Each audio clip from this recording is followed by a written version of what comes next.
तो सबसे पहला जो क्वेश्चन है हमारा, क्वेश्चन आपका क्या है, भारत की संविधान सभा का संवैधानिक सलाहकार कौन था।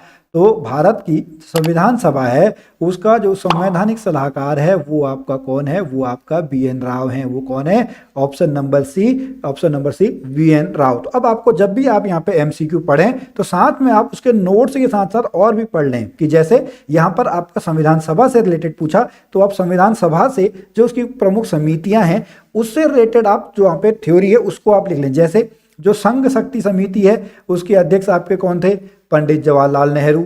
ऐसी जो आपकी संघीय संविधान था उसके पंडित जवाहरलाल नेहरू। लेकिन जो प्रांतीय संविधान सभा था, प्रांतीय संविधान समिति जो है प्रांतों से रिलेटेड, वो आपका किसके, उसके अध्यक्ष कौन थे, उसके अध्यक्ष आपका सरदार वल्लभ भाई पटेल। लेकिन उसको जो ड्राफ्टिंग कमेटी के आपके हेड थे, जो प्रारूप समिति के थे, ये बहुत बार आपका पूछा जाता है, इसको आप याद कर लेंगे। जो प्रारूप समिति के अध्यक्ष थे वो आपके कौन थे, डॉक्टर भीमराव अंबेडकर। हालांकि पूछा तो कुछ भी जा सकता है, लेकिन प्रारूप समिति के ऊपर क्वेश्चन बहुत बार आपका बन के आ चुका है। तो संविधान सभा की जो प्रारूप समिति है उसके जो अध्यक्ष हैं वो डॉक्टर भीमराव अंबेडकर हैं। ऐसी मौलिक अधिकारों और अल्पसंख्यकों से रिलेटेड जो है वो आपका सरदार वल्लभ भाई पटेल।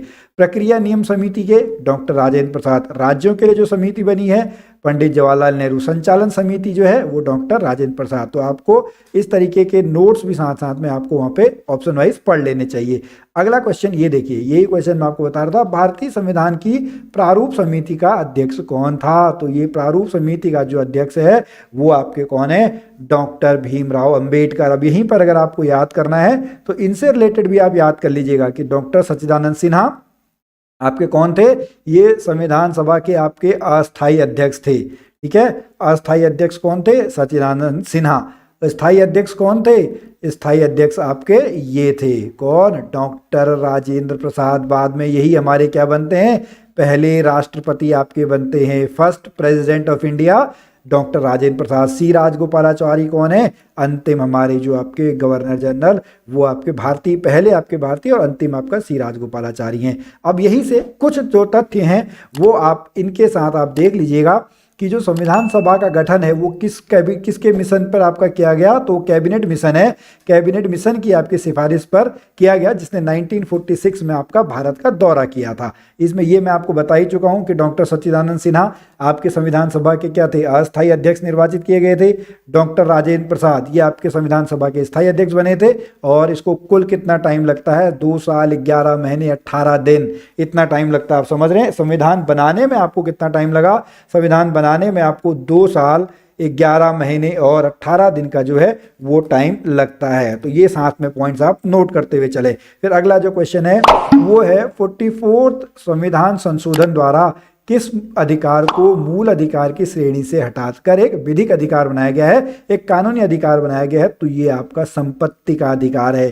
कौन सा, जो प्रॉपर्टी है, संपत्ति का अधिकार एक आपका कानूनी अधिकार आपका बन चुका है। देखिए कौन कौन से 6 आपके हैं, समानता का अधिकार, स्वतंत्रता का अधिकार, शोषण के विरुद्ध अधिकार, ठीक है, शोषण के विरुद्ध होना है, शोषण के अधिकार नहीं है, ठीक है, और धार्मिक स्वतंत्रता का अधिकार, संस्कृति एवं शिक्षा संबंधी अधिकार, संवैधानिक उपचारों के विरुद्ध जो आपका अधिकार है, ये जो संवैधानिक उपचारों का, ये आपके 6 आपके क्या हैं, संवैधानिक अधिकार है। ठीक है, तो ये थोड़ा सा आपका ऊपर नीचे यहाँ पे ये गलत हो गया। ठीक है, चलिए यहाँ पे हम देख लेते हैं कौन किसके अनुच्छेद में है। समानता का अधिकार 14 to 18, स्वतंत्रता का अधिकार 19 to 22, शोषण के विरुद्ध अधिकार 23 से 24 जो आर्टिकल्स हैं, धार्मिक स्वतंत्रता का अधिकार 25 से 28 के बीच में, संस्कृति और शिक्षा संबंधी अधिकार 29 to 30, और संवैधानिक जो उपचार हैं वो आपका क्या है, वो 32 नंबर पे आपका बन के आता है। तो इस तरीके से आप और भी चीजें याद कर लेंगे। फिर 4th क्वेश्चन पे चलते हैं। हमारा 4th क्वेश्चन क्या कहता है,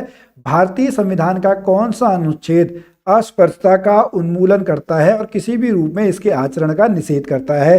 तो जो ये आर्टिकल है, ये आर्टिकल नंबर आपका कौन सा है, ये आर्टिकल नंबर आपका 17 है। ओके, अगला क्वेश्चन, संविधान के अनुच्छेद 25 के अनुसार धार्मिक स्वतंत्रता का अधिकार किसके अंतर्गत नहीं है।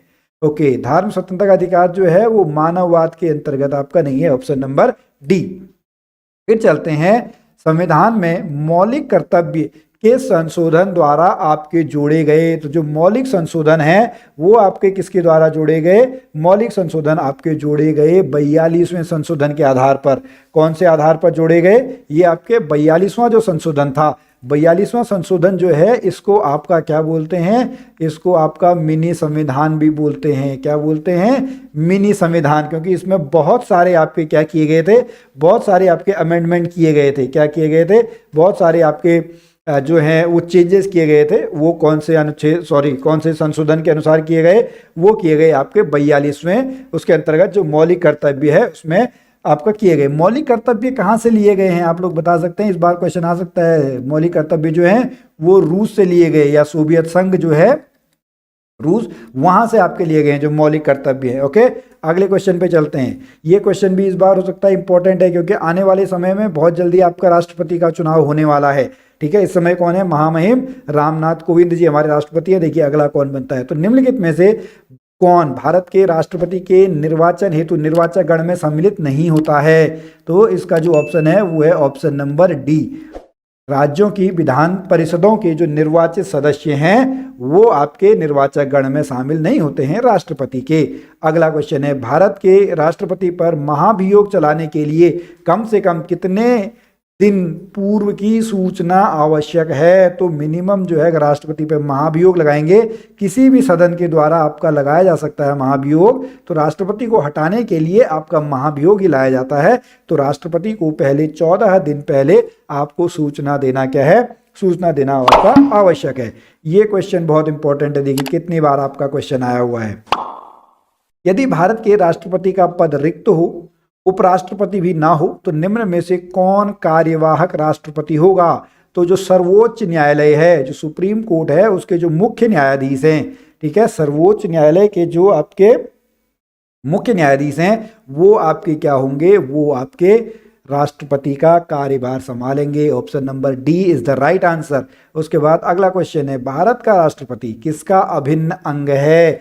भारत के जो राष्ट्रपति हैं वो आपके संसद के अभिन्न अंग हैं। किसके अभिन्न अंग हैं? ये आपके संसद जो है, संसद के आपके अभिन्न अंग आपके कौन है? हमारे राष्ट्रपति महोदय। ठीक है, अब यहीं पर हम थोड़ा सा और चीज समझ लें कि जो आपका हम बात करते हैं, जो हमारे यहाँ पे ये है, एक सेकेंड, ये है हमारे यहाँ पे जो लोकतंत्र में है, ठीक है, यहाँ पे 3 आपके स्तंभ माने गए हैं। सबसे पहले क्या आपकी विधायिका यानी व्यवस्थापिका, फिर एक आपका आता है कार्यपालिका, और एक आता है आपका न्यायपालिका। तो हमारा जो लोकतंत्र है उसमें विधायिका है, कार्यपालिका है और न्यायपालिका है।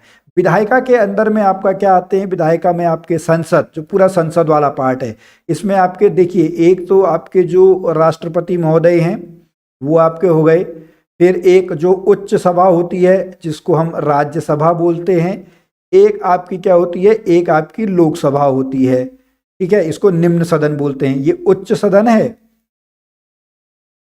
और लोकसभा ये आपका क्या है? ये आपका निम्न सदन है। तो ये संसद में आपका आया। अब आती है कार्यपालिका, जो एक्चुअल में काम आपकी कर रही है। ये 2 तरीके की होती है, एक होती है परमानेंट, एक होती है टेम्परेरी। तो जो भी मंत्री जो ये संसद से आपके बने, ये आपका जब मंत्रिमंडल जो बना, ये आपका किसके अंतर्गत में आता है? ये आपका अस्थाई में आता है, टेम्परेरी में आता है। अगर हम बात करें तो जो राज्यसभा है इसका कार्यकाल कितने साल का होता है? इसका कार्यकाल जो आपके हैं ये आपका 6 साल का होता है। हम राज्यसभा की बात कर रहे हैं। इसके जो आपके सांसद हैं उनका कार्यकाल 6 साल का होता है, और ये कभी भी भंग नहीं की जा सकती है।